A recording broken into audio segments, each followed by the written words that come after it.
Les Misérables est une série britannique qui est adaptée du roman de Victor Hugo. Nous y retrouvons des personnages comme Jean Valjean, un galérien condamné à passer 19 ans de sa vie au bagne de Toulon pour avoir volé un pain, et l'inspecteur Javert incarné par David Oyelowo. C'est un Paris du 19e siècle qui est également mis en avant ici. J'ai beaucoup aimé les acteurs et les articles et les actrices qui incarnaient de façon prodigieuse les caractéristiques personnelles décrites par Victor Hugo.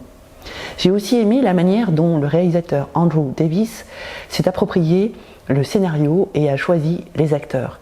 Cette liberté d'expression, de facilitation cinématographique m'a beaucoup plu. Je salue la force et la beauté de Dominique West, que je ne connaissais pas vraiment. Il a rempli sa mission d'homme qui a dû se dépatouiller avec ses émotions, ses résistances et ses schémas sociaux économiques.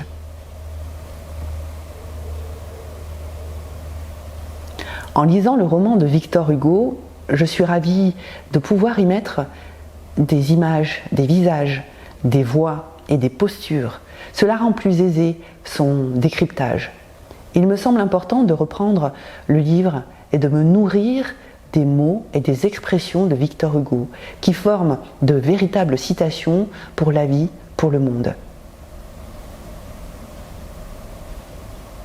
Quelquefois, ces mots sont repris dans la série, et c'est plutôt judicieux de la part du réalisateur. Je suis passée à côté de ce roman pendant des années, pensant à tort qu'il ne m'était pas accessible. Bien sûr, il est écrit avec un vocabulaire fourni et riche, bien sûr.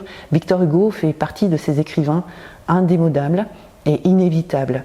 Mais l'ampleur de ses ouvrages en fait un auteur mythique et presque intouchable. Je suis ravie que le cinéma puisse reprendre avec autant de splendeur des manuscrits aussi cossus. Ravie de savoir que ces écrits seront éternels, que les mots puissent révéler autant de possibilités infinies.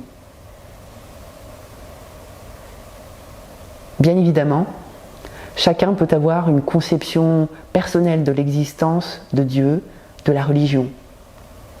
Ici, ils sont le prétexte à faire le bien, à faire du bien.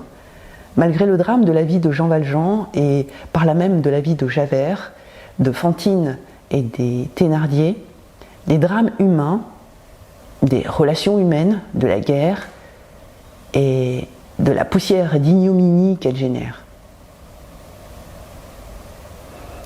C'est noir, oui, mais c'est révélateur d'une génération qui se sacrifie pour la génération suivante.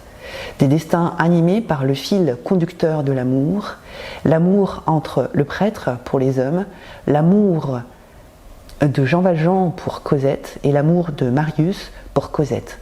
L'amour qui triomphe à tous les coups.